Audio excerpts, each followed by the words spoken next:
22 জেলা প্রশাসক বাধ্যতামূলক অবসরে। 2014 ও 2018 সালের বিতর্কিত নির্বাচনে ছিলেন রিটার্নিং কর্মকর্তা।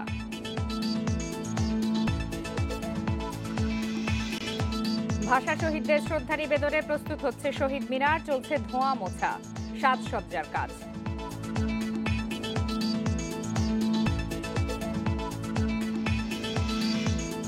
নিত্যপণ্যের দাম নিয়ন্ত্রণ সহ নানা দাবিতে 8 জেলায় বিএনপির সমাবেশ। দ্রুত নির্বাচনী রোডম্যাপ চান নেতাকর্মীরা।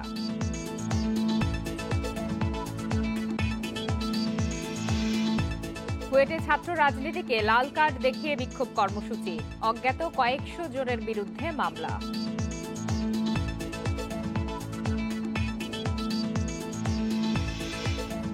মেডিকেল কলেজ হাসপাতালেও যন্ত্রপাতির সংকট, কাটছে না পরীক্ষা নিরীক্ষা, চিকিৎসায় ভোগান্তি।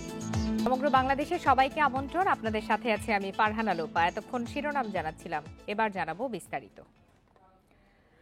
2014-2018 সালের নির্বাচনে রিটার্নিং কর্মকর্তা হিসাবে দায়িত্ব পালন করা 22 ডিসি বাধ্যতামূলক অবসরে পাঠিয়েছে সরকার।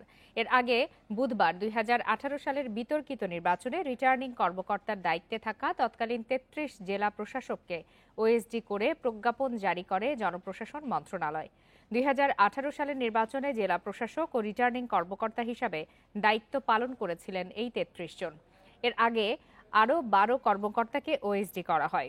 2018 সালের এই নির্বাচনে দিনের ভোট রাতে করার অভিযোগ রয়েছে।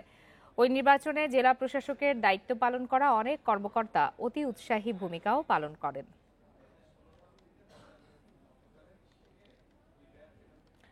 মহান 21শে ফেব্রুয়ারিতে ভাষা শহীদদের প্রতি শ্রদ্ধা নিবেদনে শহীদ মিনারে চলছে শেষ মুহূর্তের প্রস্তুতি। এবার চট্টগ্রামে নির্মিত নতুন শহীদ মিনারে ফুল দিয়ে শহীদদের প্রতি শ্রদ্ধা জানাবে বন্দরবাসী।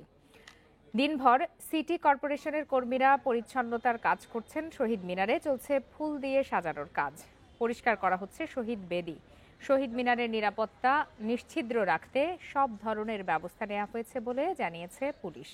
রাজশাহীতে জাতির সূর্য সন্তানদের শ্রদ্ধা জানাতে প্রস্তুত হচ্ছে শহীদ বেদি। নগরীতে কেন্দ্রীয় কোনো শহীদ মিনার না থাকলেও বিভিন্ন শিক্ষা প্রতিষ্ঠানের শহীদ বেদিগুলো প্রস্তুত করা হচ্ছে। সকাল থেকে পরিষ্কার পরিচ্ছন্নতার পাশাপাশি করা হচ্ছে আলপনা। এদিকে শহীদদের প্রতি শ্রদ্ধা নিবেদনের সব প্রস্তুতি শেষ হয়েছে বগুড়ার নবনির্মিত শহীদ মিনারের কাজ। আলোকসজ্জা ডেকোরেশনের পর এখন চলছে ধোঁয়া মোছার কাজ। মাতৃভাষা দিবসকে ঘিরে প্রতি বছরের মতো এ বছরও বইমেলার আয়োজন করা হয়েছে। নতুন প্রজন্ম এবং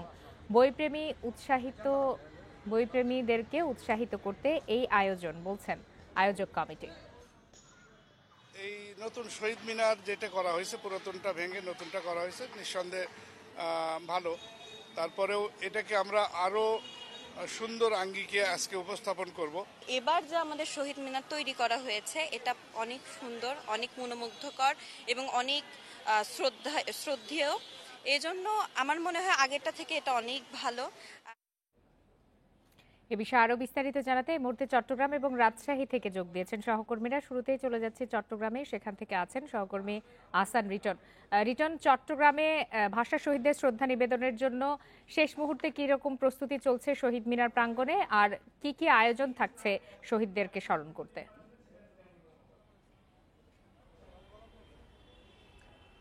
দেখুন, টানা বেশ কয়েক বছর পর চট্টগ্রামে যে আদি যে শহীদ মিনার রয়েছে সেটিতে এই বছর অর্থাৎ আজকে রাত 12টা 1 মিনিটে চট্টগ্রাম সিটি কর্পোরেশনের মেয়র ডাক্তার সাদাত হোসেন তিনি আসলে আনুষ্ঠানিকভাবে এই শহীদ বেদিতে পুষ্পাঞ্জলি অর্পণের মধ্য দিয়ে টানা 3 থেকে 4 বছর পর এই পুরনো শহীদ মিনারে পুষ্পাঞ্জলি অর্পণের যে কাজ সেটি শুরু করবো। আপনি জানেন যে আসলে অনেক বছর আগের এই শহীদ মিনার আমরা দেখেছি গত 2018 সালে এই শহীদ মিনারকে নতুন আঙ্গিকে সাজানোর জন্য বিশেষ ব্যবস্থা নেওয়া হয়েছিল এবং সেই কারণে সেখানে যে সংস্কার কাজ সেটির কারণে গত 3 থেকে 4 বছর এই শহীদ মিনারে আমরা চট্টগ্রামবাসী যারা রয়েছেন তারা আসলে পুষ্পাঞ্জলি অর্পণ করতে পারেনি। এটির পরিবর্তে এখান থেকে সামান্য দূরে চট্টগ্রাম মিউনিসিপ্যাল মডেল হাই স্কুলের মাঠে যে শহীদ মিনার রয়েছে সেখানেই গত 3-4 বছর নগরবাসী সেখানে পুষ্পমাল্য অর্পণ করেছেন।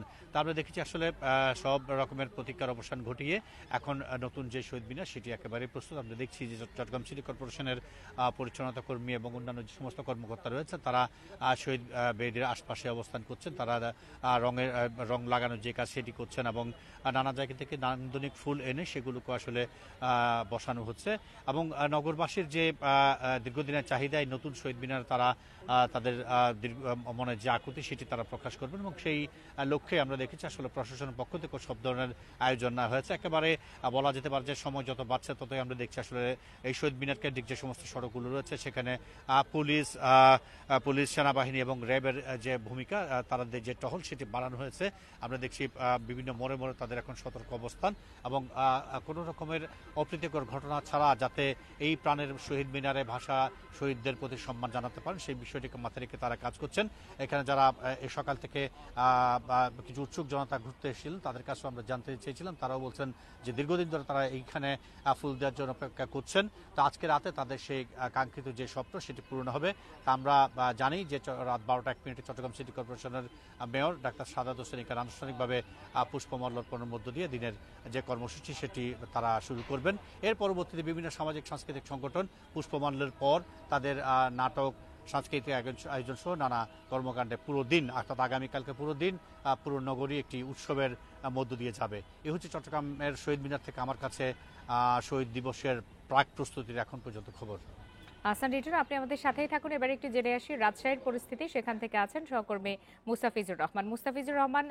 ভাষা শহীদদেরকে শ্রদ্ধা জানানোর জন্য আগামীকাল কি কি কর্মসূচি রাখা হয়েছে রাজশাহীতে এবং সেই সাথে শহর জুড়ে কি ধরনের নিরাপত্তা ব্যবস্থা চোখে পড়ছে?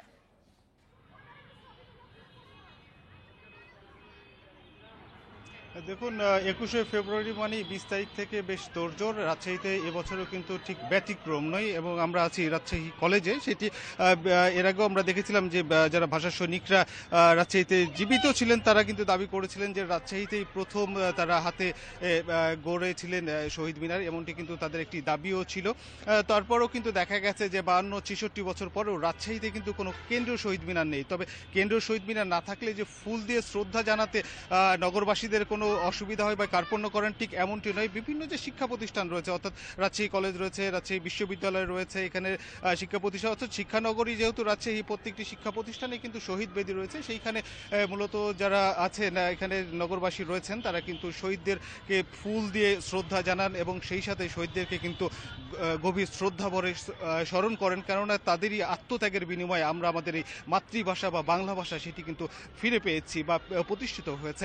তো এখন আমরা দেখেছি যে এই রাত 12:01 থেকে কিন্তু প্রথমে বিভিন্ন রাজনৈতিক দল, এরপরে বিভিন্ন সামাজিক যে সংগঠনগুলো রয়েছে এবং কালচারাল যে সংগঠনগুলো রয়েছে তারা কিন্তু এখানে আসবেন এবং ফুল দিয়ে শ্রদ্ধা জানাবেন। এবং আগামীকালকে সকাল থেকেই আমরা দেখেছি যে রাজশাহীর নগর জুড়েই বিভিন্ন সাংস্কৃতিক যে অনুষ্ঠান সেটি কিন্তু রাখা হয়েছে। বিশ্ববিদ্যালয়ে রয়েছে, রাজশাহী কলেজ প্রাঙ্গণে রয়েছে এবং সেই সাথে নিরাপত্তার কথা যদি বলা হয়ে থাকে এখানে আইন শৃঙ্খলা বাহিনী কিন্তু একটি কথা বলছিলেন যে তারা অন্যান্য বারের তুলনায় এবারও কিন্তু যথেষ্ট সতর্ক রয়েছেন এবং তাদের যে পোশাকি পুলিশের পাশাপাশি যে গোয়েন্দা নজরদারি সেটি কিন্তু বেশ তৎপরতা আমরা দেখেছি বা তারা বৃদ্ধিও করেছেন।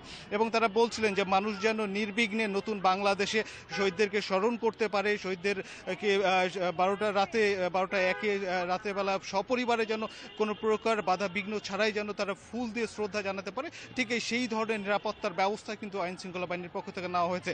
তবে একটি কথা আইন শৃঙ্খলা বাহিনীর পক্ষ থেকে বলা হচ্ছে যে অনেকটা নিশ্ছিদ্র নিরাপত্তার মধ্য দিয়ে এবং কোনো প্রকার নাশকতার শঙ্কা ছাড়াই কিন্তু এইবার নগরবাসী কিন্তু শহীদদেরকে ফুল দিয়ে শ্রদ্ধা জানাতে পারবেন, এইটুকু কিন্তু আইন শৃঙ্খলা বাহিনীর পক্ষ থেকে বলা হচ্ছে। সেই সাথে নগরী কিন্তু প্রস্তুত, শহীদদের নগরীতে যে শহীদ বেদিগুলো রয়েছে সেগুলো কিন্তু প্রস্তুত রয়েছে শ্রদ্ধা নিবেদনের জন্য। এই ছিল রাজশাহী থেকে সর্বশেষ। রাজশাহী এবং চট্টগ্রাম থেকে জানাচ্ছিলেন সহকর্মীরা। কুয়েটে সংঘর্ষের ঘটনায় তৃতীয় দিনে ছাত্র রাজনীতিকে লাল কার্ড প্রদর্শন করে বিক্ষোভ কর্মসূচি পালন করেছেন সাধারণ শিক্ষার্থীরা। দুপুরে বিশ্ববিদ্যালয়ের দুর্বার বাংলা চত্বরে কর্মসূচি পালন করেন তারা। এ সময় নানা ধরনের স্লোগান দেন শিক্ষার্থীরা। ক্যাম্পাসে ছাত্র রাজনীতি বন্ধ, হামলায় জড়িতদের বিচার এবং ভিসি প্রভিসি ও ছাত্র বিষয়ক পরিচালকের পদত্যাগ দাবি করেন তারা। এদিকে আজও কোনো ক্লাস পরীক্ষা অনুষ্ঠিত হয়নি বিশ্ববিদ্যালয়ে। ক্যাম্পাসের আশপাশে সতর্ক অবস্থানে আইন শৃঙ্খলা বাহিনী। এর আগে বুধবার রাতে অজ্ঞাত 4 থেকে 500 জনকে আসামি করে মামলা করেছেন বিশ্ববিদ্যালয়ের সিকিউরিটি ইন্সপেক্টর মনিরুজ্জামান লিটন। কোনো উপদেষ্টা এখনো পর্যন্ত আমাদের এই ঘটনা নিয়ে আমাদের সাথে যোগাযোগ করেনি। আমরা কেমন আছি, আমাদের কি করা দরকার, কিভাবে আমাদের এটা হবে, এখনো পর্যন্ত তারা কোনো যোগাযোগ করেনি। ক্যাম্পাসে নিরাপত্তা নিশ্চিতকরণ এবং একাডেমিক কার্যক্রম পুনরায় চলমান করার জন্য অতি দ্রুত নতুন ভিসি প্রভিসি নিয়োগ করার দাবি জানানো হচ্ছে। আইনশৃঙ্খলা পরিস্থিতির উন্নতি, নিত্যপণ্যের দাম সহনীয় রাখা সহ নানা দাবিতে ৮ জেলায় সমাবেশ করছে বিএনপি। ঢাকা, কুমিল্লা, বরিশাল, লক্ষ্মীপুর, ফরিদপুর, চুয়াডাঙ্গা, কুড়িগ্রাম, নওগাঁ ও ময়মনসিংহে এই সমাবেশ অনুষ্ঠিত হচ্ছে। সমাবেশে বিএনপির কেন্দ্রীয় ও স্থানীয় নেতাকর্মীরা অংশ নিয়েছেন। এর আগে সকাল থেকেই খণ্ড খণ্ড মিছিল নিয়ে সমাবেশের জন্য নির্ধারিত মাঠে জড়ো হতে থাকেন নেতাকর্মীরা। 25 ফেব্রুয়ারির আগেই 64 জেলায় সমাবেশ করবে বিএনপি। নিত্যপণ্যের দাম নিয়ন্ত্রণ, আইনশৃঙ্খলা পরিস্থিতির উন্নতি ছাড়াও দ্রুত গণতান্ত্রিক ব্যবস্থায় উত্তরণের জন্য নির্বাচনী রোডম্যাপের দাবি দলটির। পাশাপাশি রয়েছে ফ্যাসিবাদী নানা চক্রান্ত মোকাবেলার দাবিও।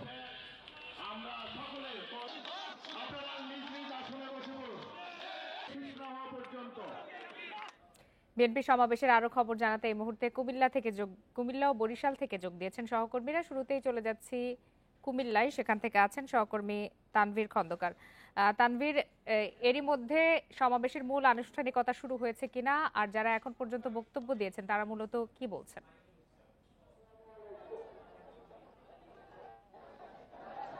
বিএনপির রাষ্ট্র সংস্কারে ৩০ দফা বাস্তবায়নের লক্ষ্যে কুমিল্লার লাকসাম এবং মনোহরগঞ্জ উপজেলা হচ্ছে, সেটি কিন্তু বিকাল ৩টায় শুরু হয়েছে। মহাসচিব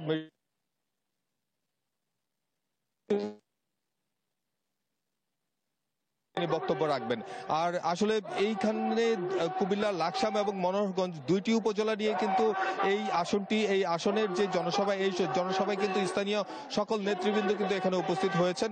তারা কিন্তু এখন মঞ্চে আছেন এবং তারা যেটি বলছেন যে রাষ্ট্র সংস্কারে বিএনপির ঘোষণা করা যে ৩১ দফা, সেটি বাস্তবায়নের লক্ষ্যেই আসলে এই জনসভার ডাক দেওয়া হয়েছে। এই জনসভাতে লাকসাম, মনোহরগঞ্জ উপজেলা ছাড়াও নাঙ্গলকোট, কুমিল্লা সদর উপজেলার বিভিন্ন নেতৃবৃন্দ এসেছেন এবং কর্মীরা এসেছেন। এখানে বক্তারা যেটি বলছেন, আসলে তারা দ্রুত সময়ের মধ্যে নির্বাচন দাবি করছেন।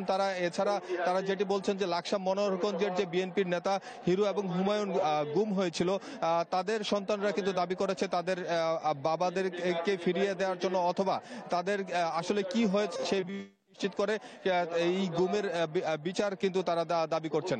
আর একটি বিষয় হচ্ছে যে সকাল থেকে আমরা দেখতে পেয়েছি যে লাকসাম এবং মনোহরগঞ্জ উপজেলার বিভিন্ন ইউনিয়ন থেকে এবং ওয়ার্ড থেকে বিএনপি নেতৃবৃন্দের নেতৃত্বে আসলে কর্মীরা এই জনসভা স্থলে এসে হাজির হয়েছেন।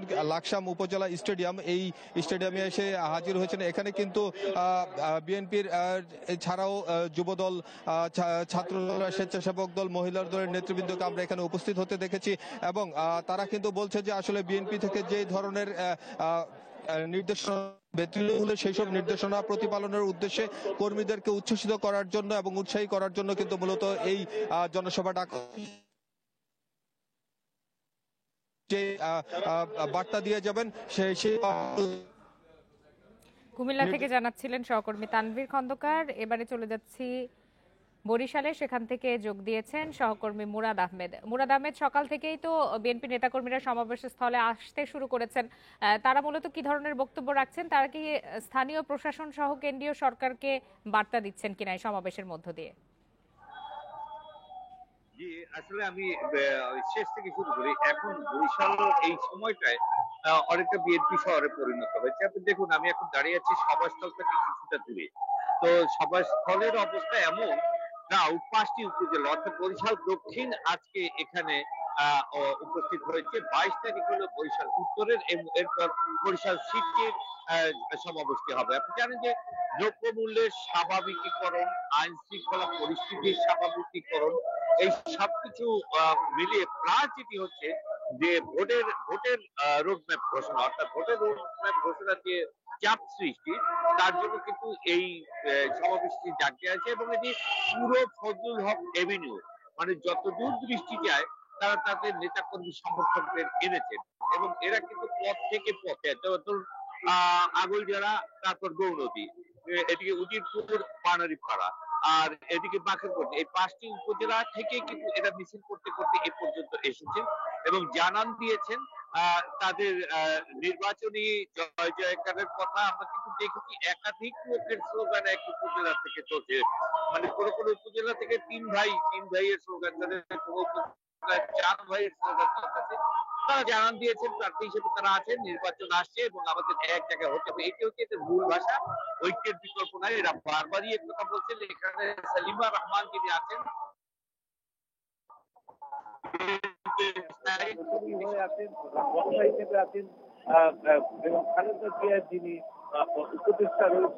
কুমিল্লা থেকে বিএনপির চলমান সমাবেশ নিয়ে জানাচ্ছিলেন সহকর্মীরা। অনেক সরকারি মেডিকেল কলেজ হাসপাতালে পরীক্ষা নিরীক্ষা, অপারেশন ও ওষুধের জন্য দুর্ভোগ পোহাচ্ছেন রোগীরা। তাদের অভিযোগ, ট্রলি কিংবা পরীক্ষার জন্য দালালদের দিতে হচ্ছে বাড়তি টাকা।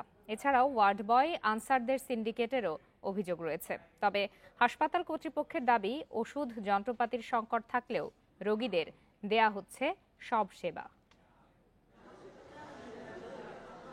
চট্টগ্রাম মেডিকেল কলেজ হাসপাতালের হৃদরোগ বিভাগের দৃশ্য এটি। মেঝে ও আশেপাশে শুয়ে আছেন এনজিওগ্রাম করতে আসা রোগীরা।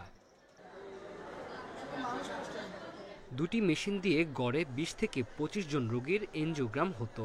তবে 4 বছর ধরে বিকল ক্যাথল্যাব মেশিন, এতে ভোগান্তিতে রোগীরা। মেশিনের জন্য আমাদের অনেক কষ্ট, অনেক দীর্ঘদিন লাইন থাকতে হয়, আবার কোনো সময় ঠিকভাবে হয় না। যদিও একটা মেশিন নষ্ট, যার কারণে হয়তো অনেকে কষ্ট পেয়ে থাকে। আমি চাই না কেউ কষ্ট হোক, যদি দ্রুত সম্ভব মেশিনটা ঠিক করুক। আগামী মাসে নতুন মেশিন স্থাপন হতে পারে বলে জানিয়েছে হাসপাতাল কর্তৃপক্ষ। এই মাসে অথবা আগামী মাসে ওই এনজিওগ্রাম মেশিনটা আমরা পেয়ে যাব ইনশাআল্লাহ।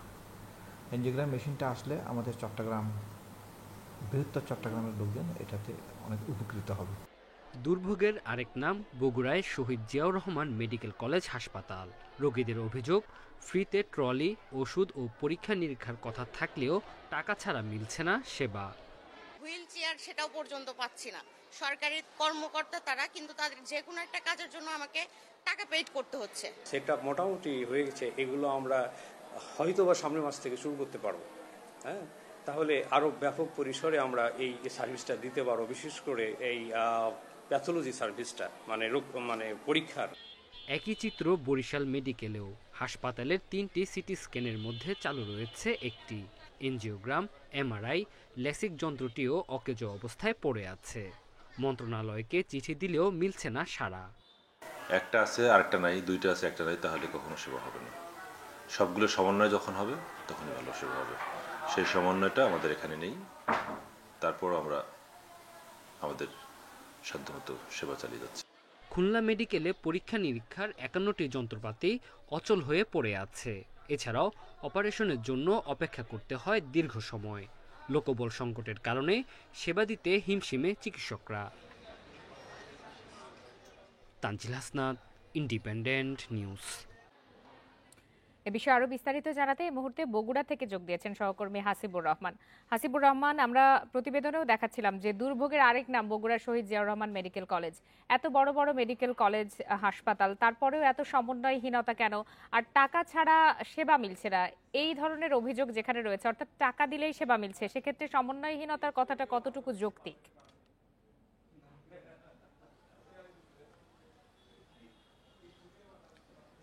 এটি দুইটি বিষয় আমার কাছে খুবই যৌক্তিক মনে হয়েছে। যে এইখানে যারা চিকিৎসা নিতে আসে তাদের অধিকাংশই বিশেষ করে প্যাথোলজিক্যাল টেস্ট সহ অন্যান্য কিছু সুযোগ সুবিধা পেলেও যেগুলো যান্ত্রিক সুযোগ সুবিধার প্রয়োজন সেগুলোর ক্ষেত্রে একেবারেই তারা পাচ্ছে না, এবং সেবা নেওয়ার ক্ষেত্রে তাদেরকে যেতে হচ্ছে মূলত বেসরকারি প্রতিষ্ঠানের কাছে। আপনি এই হাসপাতালটার কথাই যদি ধরেন, যেটি শহীদ জিয়াউর রহমান মেডিকেল কলেজ হাসপাতাল, এই হাসপাতালটার কথা যদি ধরেন, এখানে চিকিৎসা নিতে আসে আশেপাশের 5টি জেলা থেকে, বিশেষ করে জয়পুরহাট, নওগাঁ, গাইবান্ধা, বগুড়া, সিরাজগঞ্জ এবং কোনো ক্ষেত্রে আরও দূর থেকেও এখানে আসে। রংপুরের লোকজনকেও আমি এখানে চিকিৎসা নিতে দেখেছি, সাতক্ষীরা থেকেও লোকজন এসছে এখানে চিকিৎসা নিতে। সুতরাং এইখানে রোগের একটা বড় চাপ থাকে। বিশেষ করে এই হসপিটালটি অফিসিয়ালি 1200 বেডের বলা হলেও এখানে সবসময় 1500-এরও উপর থাকে যারা চিকিৎসা নিতে আসে, অর্থাৎ রোগীর কথা বলছি।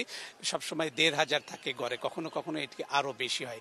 এই বিপুল সংখ্যক লোকের চিকিৎসা দিতে গিয়ে হাসপাতাল কর্তৃপক্ষের যেসব সুবিধা থাকার কথা, বিশেষ করে যন্ত্রপাতির কথাই আমি বলছি, সেগুলো দীর্ঘদিন ধরে বন্ধ আছে। যদি আপনি লিনিয়ার এক্সেলেটরের কথাই বলেন, এটি প্রায় 2 মাস ধরে বন্ধ হয়ে রয়েছে। এর ফলে যেটি হচ্ছে যে ক্যান্সার চিকিৎসার ক্ষেত্রে একটা বড় ধরনের সমস্যায় পড়তে হচ্ছে চিকিৎসকদের বা হাসপাতাল কর্তৃপক্ষকে। সেক্ষেত্রে সবাইকেই যেতে হচ্ছে প্রাইভেট ক্লিনিকগুলোতে, আর সে কারণে একটা বড় অঙ্কের টাকাও গুনতে হয় রোগীর আত্মীয় স্বজন বা রোগীকে। সব মিলিয়ে যেটি আমরা দেখতে পাচ্ছি, প্রত্যেকটি হাসপাতালে, শুধু এই হাসপাতাল নয়, এর বাইরেও সরকারি যেসব চিকিৎসা কেন্দ্র রয়েছে সবখানে এক ধরনের সংকট আমরা কমন দেখতে পাই, সেটি হলো জনবলের এবং যন্ত্রপাতির। এর পাশাপাশি এই যে বড় একটি হসপিটাল যেটি আমরা বলছি শহীদ জিয়াউর রহমান মেডিকেল কলেজ হাসপাতাল, এখানকার ডায়ালিসিস ইউনিটটিও মধ্যে 50 শয্যার একটা বিষয় থাকার কথা, সেখানে মাত্র 20 শয্যা কাজ করতে। এর কারণ হিসেবে আমরা যেটি জানতে পেরেছি যে জনবলের অভাব রয়েছে যন্ত্রপাতির সংকট এবং সফটওয়্যার। সব মিলিয়ে সরকারি যে চিকিৎসা কেন্দ্রগুলো রয়েছে বগুড়ায় বিশেষ করে, সবগুলোরই প্রায় একই রকমের সমস্যা, যন্ত্রপাতির সংকট, জনবলের অভাব। বগুড়া থেকে জানাচ্ছিলেন সহকর্মী হাসিবুর রহমান। বরিশাল শের-ই বাংলা মেডিকেল কলেজে শিক্ষক সংকট নিরসনের দাবিতে বিক্ষোভ মিছিল ও সড়ক অবরোধ করেছেন শিক্ষার্থীরা। দুপুরে আন্দোলনরত শিক্ষার্থীরা কলেজ ক্যাম্পাস থেকে মিছিল নিয়ে হাসপাতালের সামনের সড়ক অবরোধ করেন। এতে ওই সড়কে সব ধরনের যান চলাচল বন্ধ হয়ে যায়। পরে তারা শিক্ষক নিয়োগের প্রজ্ঞাপন পুড়িয়ে প্রতিবাদ জানান। শিক্ষার্থীদের দাবি, কলেজে প্রয়োজনীয় সংখ্যক শিক্ষক না থাকায় একাডেমিক কার্যক্রম ব্যাহত হচ্ছে। বরিশাল শের-ই বাংলা মেডিকেল কলেজে 334টি পদের মধ্যে 173টি শিক্ষকের পদ শূন্য রয়েছে। ৫ বছর যাবৎ শের-ই বাংলা মেডিকেল কলেজে প্রকট শিক্ষক সংকট। আমাদের শিক্ষক পদ রয়েছে 234টি, যার মধ্যে মাত্র 161টি পদে পদায়ন রয়েছে। বাকি পুরোপুরি পদ অর্থাৎ 50% বেশি পদই আমাদের এখানে ফাঁকা। আমাদের 173 জন শিক্ষক দরকার, সেখানে 6 জন দেওয়া মানে নাম মাত্র দেওয়া, যে দিয়ে দিলাম আন্দোলন থামিয়ে দিল। এইরকম উল্টাপাল্টা বা অবিবেচনামূলক ব্রেইনলেস ডিসিশনের কারণে আমরা তাদের এই যে প্রজ্ঞাপন সেটা প্রত্যাহার করছি। তারই প্রেক্ষিতে আমরা আজকে কিছু সময়ের জন্য সেবাচিমের রাস্তামূলক কর্মসূচি নিয়েছি। চাঁদপুরে বৈষম্য বিরোধী ছাত্র আন্দোলনের কমিটির 213 জনের মধ্যে 160 জন পদত্যাগ করেছেন। বুধবার রাতে চাঁদপুর প্রেস ক্লাবে এক সংবাদ সম্মেলনে এই ঘোষণা দেয়া হয়। পদত্যাগ করা শিক্ষার্থীরা অভিযোগ করেন, কোনো ধরনের যোগাযোগ ছাড়াই কেন্দ্র থেকে 213 সদস্য বিশিষ্ট কমিটি ঘোষণা করা হয়, যেখানে জুলাই বিপ্লবে চাঁদপুরে যারা আন্দোলন সংগ্রামে ছিলেন তাদের মতামতকে উপেক্ষা করা হয়েছে। এছাড়া তালিকায় যারা আছেন তাদের অনেককেই তারা চেনেন না। ঘোষিত কমিটি বিলুপ্ত ঘোষণা করে সবার মতামতের ভিত্তিতে নতুন কমিটি গঠনের দাবি জানান তারা। এর আগে বুধবার সন্ধ্যায় বৈষম্য বিরোধী ছাত্র আন্দোলনের কেন্দ্রীয় কমিটির আহ্বায়ক হাসনাত আব্দুল্লাহ ও সদস্য সচিব আরিফ সোহেল স্বাক্ষরিত কমিটি ঘোষণা করা হয়। বৈষম্য বিরোধী ছাত্র আন্দোলন চাঁদপুর জেলার যে কমিটি দেওয়া হয়েছে, সেখানে যে মূল কিছু পদ সেখান থেকে পদত্যাগ করেছে, যাদের সম্পূর্ণভাবে অবমূল্যায়ন করা হয়েছে। এবং এই কমিটিতে 213 সদস্য বিশিষ্ট যেই কমিটিটা দিয়েছে, এই কমিটির অলরেডি 70% প্লাস, অর্থাৎ প্রায় 160 প্লাস প্রতিনিধি এবং সদস্য অলরেডি পদত্যাগ করে ফেলেছে। এজলাস সংকটের কারণে চাঁদপুরে ব্যাহত হচ্ছে বিচার কার্যক্রম। একই এজলাস ব্যবহার করতে বাধ্য হন 2 থেকে 3 জন বিচারক। ফলে বাড়ছে মামলা জট, ভোগান্তির শিকার হচ্ছেন বিচার প্রার্থী ও সংশ্লিষ্টরা। নিজস্ব জুডিশিয়াল ভবন নির্মিত না হওয়ায় এই সংকট। দ্রুতই নতুন ভবন নির্মাণের আশায় প্রশাসন। টিনের চালায় ঝড় বৃষ্টি উপেক্ষা করে বসে এজলাস। প্রতিকূল পরিস্থিতিতেও বাদী বিবাদী আইনজীবী নিয়ে বিচার কাজ চালান বিচারক। বিভিন্ন জেলায় স্বতন্ত্র জুডিশিয়াল ভবন নির্মাণ হলেও চাঁদপুরে ভবন নেই। 26 জন বিচারকের জন্য রয়েছে মাত্র 16টি এজলাস। একজন বিচারক এজলাস থেকে নামলে অন্যজন দায়িত্ব পালনের সুযোগ পান। আমার অনেক কষ্টের মধ্যে এখানে দাঁড়িয়ে রয়েছি, মানুষের জায়গা নেই, মানুষ ভরা এখানে। আমি 1 বছর ধরে মামলাটার পিছিয়ে ঘুরতেছি। বৃষ্টি আসলে বিশেষ করে বিচার প্রার্থী জনগণ এবং আইনজীবীরা চরমভাবে ভোগান্তির শিকার হয়। এজলাস সংকটে প্রতিদিনই বাড়ছে মামলার জট, ফলে চরমে উঠেছে বিচার প্রার্থীদের দুর্ভোগ। তবে রাজনৈতিক পট পরিবর্তনের পর এবার দ্রুত জুডিশিয়াল ভবন নির্মাণ হবে বলে আশা সংশ্লিষ্টদের। কেন জুডিশিয়াল ভবনটা হচ্ছে না এই 16-17 বছর, এটা বুঝে নিতে হবে যে তৎকালীন পেশিবাদী সরকারের কারণে জুডিশিয়াল ভবনটা চাঁদপুর হচ্ছে না। বর্তমান প্রেক্ষাপটে আমাদের এই যে সমস্যা ছিল সেটা সমাধান হবে এবং সিজিএম ভবনটা হয়ে যাবে। জুডিশিয়াল ভবন নির্মাণ প্রকল্প আবারও মন্ত্রণালয়ে পাঠিয়ে দ্রুত সময়ের মধ্যেই পাশ করার আশায় জেলা প্রশাসক। আমরা খুব দ্রুত সময়ের মধ্যে যাতে এই প্রকল্পটা যাতে আমরা একনেক থেকে পাস করতে পারি, একনেকের ডিজায়ার অনুযায়ী আমরা হয়তো প্রকল্পটা পুনরায় প্রেরণ করবো মন্ত্রণালয়ে। আশা করি খুব দ্রুত সময়ের মধ্যেই আমরা এই প্রকল্পটা হয়তো আলোর মুখ দেখবে। চাঁদপুরের আদালতে সব মিলিয়ে বিচারাধীন মামলা রয়েছে প্রায় ৪৩,০০০। এজলাস সংকট নিরসন হলে দ্রুত মামলা নিষ্পত্তির আশায় আইনজীবী ও সংশ্লিষ্টরা।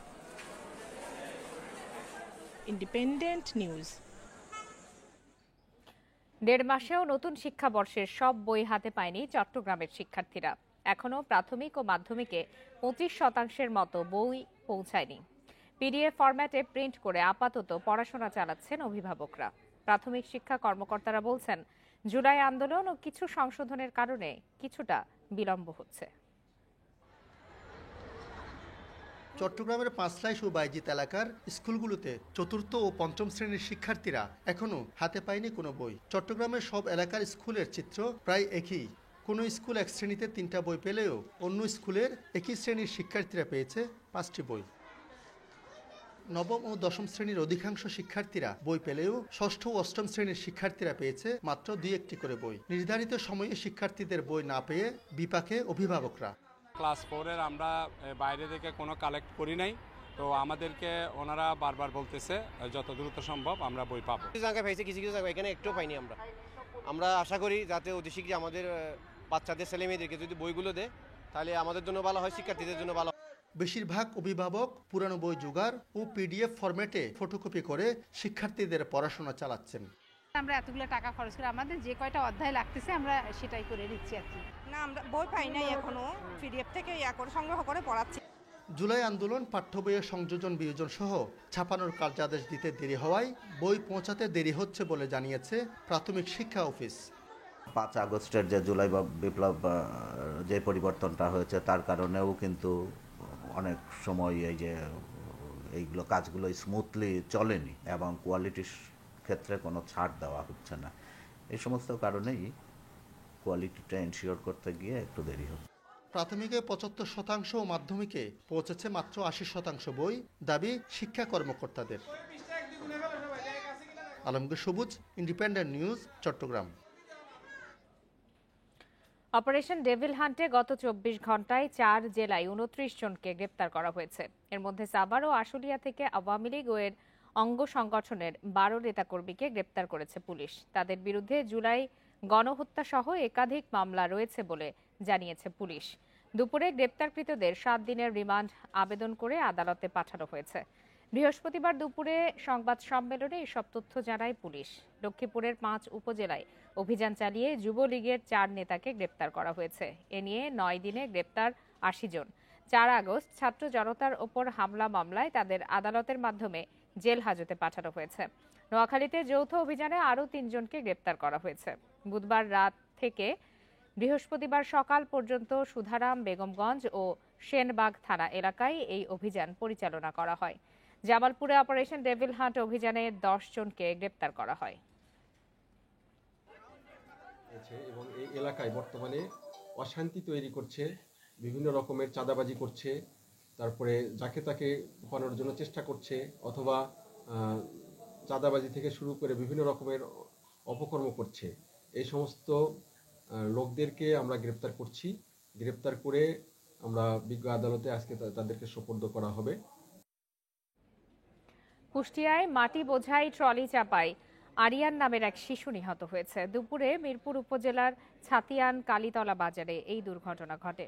পুলিশ জানায় একটি বেপরোয়া গতির ট্রলি নিয়ন্ত্রণ হারিয়ে রাস্তার পাশে দাঁড়িয়ে থাকা শিশুটিকে চাপা দেয়। এতে ঘটনাস্থলেই শিশুটির মৃত্যু হয়। এ সময় বিক্ষুব্ধ এলাকাবাসী ট্রলিটিকে জব্দ করলেও চালক পালিয়ে যায়। এদিকে সাতক্ষীরায় যাত্রীবাহী বাস নিয়ন্ত্রণ হারিয়ে গাছের সঙ্গে ধাক্কা দিলে একজনের মৃত্যু হয়। এ সময়ে আরও অন্তত 15 জন আহত হয়েছে। আহতদের উদ্ধার করে হাসপাতালে ভর্তি করা হয়েছে।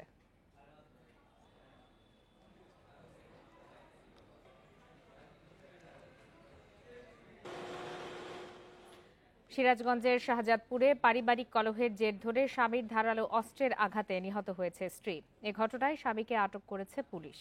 শাহজাদপুর উপজেলার আশরাফুল ইসলাম সোহাগ 1 বছর আগে রোমানাকে বিয়ে করেন। বিয়ের পর থেকে প্রায়ই তাদের মধ্যে ঝগড়া হতো। গতরাতে ধারালো অস্ত্র দিয়ে স্ত্রীকে আঘাত করে আশরাফুল। এ সময় ঘটনাস্থলেই স্ত্রী রোমানার মৃত্যু হয়। খবর পেয়ে পুলিশ ঘটনাস্থল থেকে মরদেহ উদ্ধার করে ময়না তদন্তের জন্য সিরাজগঞ্জ জেনারেল হাসপাতাল মর্গে পাঠায়।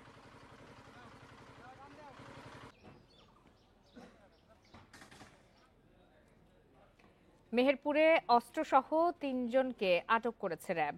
গাংনী উপজেলার ছাতিয়ান গ্রাম থেকে আটক করা হয় তাদের।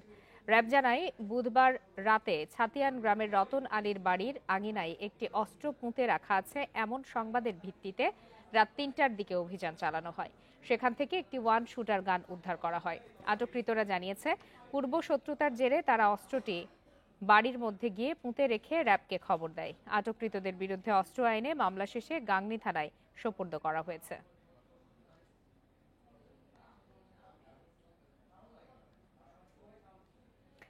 টাঙ্গাইলের রাজশাহীগামী যাত্রীবাহী একটি বাসে ডাকাতি ও 2 নারীর শ্লীলতাহানির ঘটনায় আটক চালক সহ 3 জনকে কারাগারে পাঠিয়েছে আদালত। এর আগে মঙ্গলবার 54 ধারায় তাদের গ্রেপ্তার দেখিয়ে কারাগারে পাঠায় পুলিশ। পুলিশ জানায়, সোমবার রাতে ঢাকা থেকে রাজশাহীগামী ইউনিক রোড রয়্যালস পরিবহনের একটি বাসে অস্ত্রের মুখে যাত্রীদের মালামাল লুট করে ডাকাতরা। পরে 2 নারীকে শ্লীলতাহানি করে তারা। এ সময় যাত্রীদের অভিযোগে নাটোর থেকে বাস চালক, সুপারভাইজার ও হেলপারকে আটক করে পুলিশ। এ ঘটনায় এখনো মামলা হয়নি।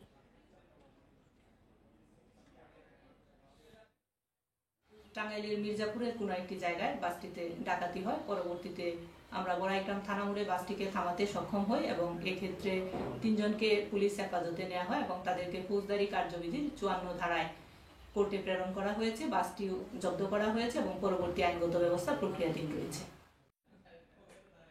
নোয়াখালীতে ইফটিজিং রোধ, মাদক এবং বখাটে কিশোর চক্রের দৌরাত্ম্য বন্ধের দাবিতে মানববন্ধন হয়েছে। সকালে সদর উপজেলার দত্তপাড়া উদয় সাধুরহাট সড়কে এই কর্মসূচি পালন করে এলাকাবাসী। এ সময় তারা অভিযোগ করেন, কয়েকটি বখাটে কিশোর চক্রের সদস্যরা নানাভাবে হয়রানি করছে মানুষকে। প্রতিবাদ করলে অনেক সময় হামলার ঘটনা ঘটছে। এতে আতঙ্কিত সাধারণ মানুষ। অপরাধীদের দ্রুত গ্রেপ্তার ও ইফটিজিং বন্ধে প্রশাসনকে আহ্বান জানান তারা।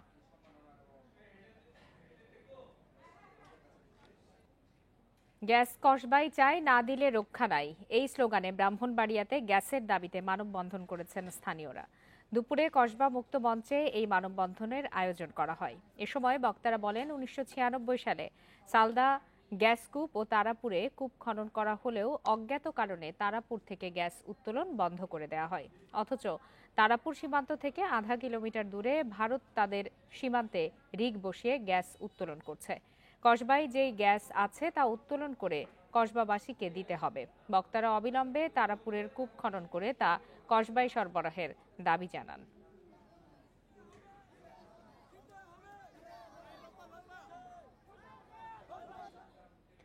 শরীয়তপুরের নড়িয়ায় জলাবদ্ধতা সৃষ্টি হয়ে 5 বছর ধরে বন্ধ রয়েছে অন্তত 400 একর জমির আবাদ। অথচ 5 বছর আগেও এই জমিতে চাষাবাদ হতো ধান, পাট, পেঁয়াজ, রসুন সহ অন্যান্য সবজি। শরীয়তপুর শহরের 2 কিলোমিটার দূরে গাগরিজোড়া এলাকার পাশ দিয়ে বয়ে গেছে একটি ছোট খাল। কীর্তিনাশা নদীতে তৈরি একটি সেতুর সংযোগ সড়ক নির্মাণ করতে গিয়ে প্রায় 300 মিটার অংশ ভরাট করেছে সড়ক ও জনপথ বিভাগ। এতে খালের মুখ ভরাট হয়ে প্রায় 5 বছর ধরে বন্ধ হয়ে আছে পানি প্রবাহ।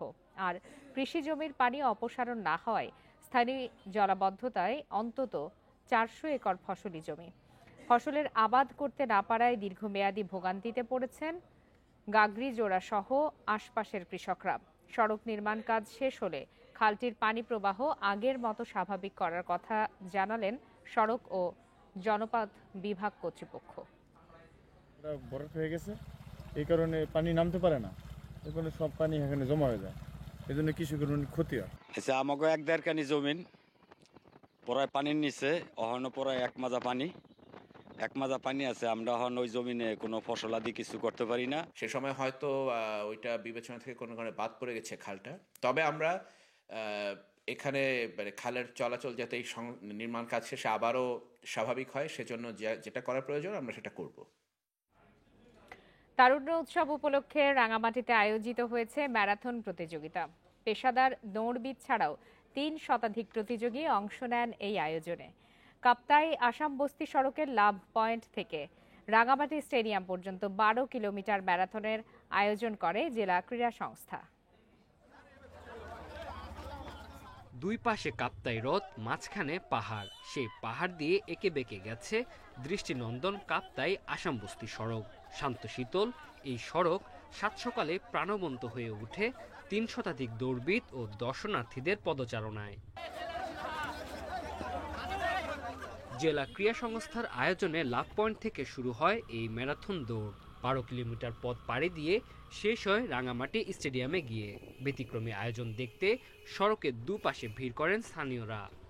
মজা পেলাম, রুটটা অনেক সুন্দর ছিল এবং যে চারপাশে ভিউগুলা এত যে সুন্দর ছিল, মানে উপভোগ বিষয়টা অনেক ভালো লাগলো আর কি। আমরা 6 জন কাকলি থেকে, ফার্স্টে আমি হয়েছি, তারপরে আমার সাথে 5 জন তারাও হয়েছে। লাভ পয়েন্ট থেকে এই স্টেডিয়ামে, এবং আমি বিশ্বাস করতে পারি না যে এই পটিয়াবের মধ্যে আমি সেকেন্ড হব। সুস্থ শরীর মাদকমুক্ত সমাজ গঠনে এই ধরনের আয়োজন নিয়মিত করার আহ্বান অংশগ্রহণকারীদের। ভবিষ্যতে এমন আয়োজন অব্যাহত রাখার কথা বললেন জেলা প্রশাসক। বাসিন্দা হিসেবে যে জেলার ওই জেলা থেকে আইডেন্টিফাই করলে খুব ভালো হবে, কেননা যারা পারে তারা কাগড়াছড়ি পারে, বান্দরবনে পারে, বাংলাদেশে পারে। যারা অংশগ্রহণ করেছে তারা আমাদের এই জেলার তরুণ তরুণীদেরকে বিজয়ের সুসংবাদ দিচ্ছে। সেই বিজয়ের সুসংবাদ হচ্ছে তরুণীরা তাদের নিজেদেরকে বদলানোর মাধ্যমে তাদের পরিবারের ভাগ্য বদলাবে, পরিবারের ভাগ্য বদলের মাধ্যমে তাদের সমাজ পরিবর্তন হবে এবং একটি পরিবর্তিত সমাজের মাধ্যমেই দেশ বদলাবে। রাঙামাটি জেলা প্রশাসনের উদ্যোগে 16 জানুয়ারি হতে শুরু হয় তারুণ্য উৎসব। ম্যারাথন দৌড় দিয়ে শেষ হওয়া এই আয়োজনে ক্রীড়া, সাংস্কৃতিক, চিত্রাঙ্কন প্রতিযোগিতার বিজয়ীদের হাতে তুলে দেওয়া হয় পুরস্কার। Independent news. বসন্ত উৎসব উপলক্ষে জামালপুরে পিঠা উৎসবের আয়োজন করা হয়। এই উৎসবের আয়োজন করে সরকারি আশেক মাহমুদ কলেজ। বর্ণিল আয়োজন ও নানা স্বাদের বাহারি পিঠা নজর কাটছে সব বয়সী দর্শনার্থীদের। সকাল থেকে কলেজের শিক্ষক, শিক্ষার্থী ও অভিভাবক সহ নানা শ্রেণী পেশার মানুষ ভিড় জমান স্টলগুলোতে। নতুন প্রজন্মকে বাংলাদেশের সংস্কৃতি ও পিঠার সাথে পরিচয় করিয়ে দিতে এই আয়োজন বলে জানান আয়োজকরা। আগামীতেও এ ধরনের আয়োজন অব্যাহত রাখার আহ্বান দর্শনার্থীদের।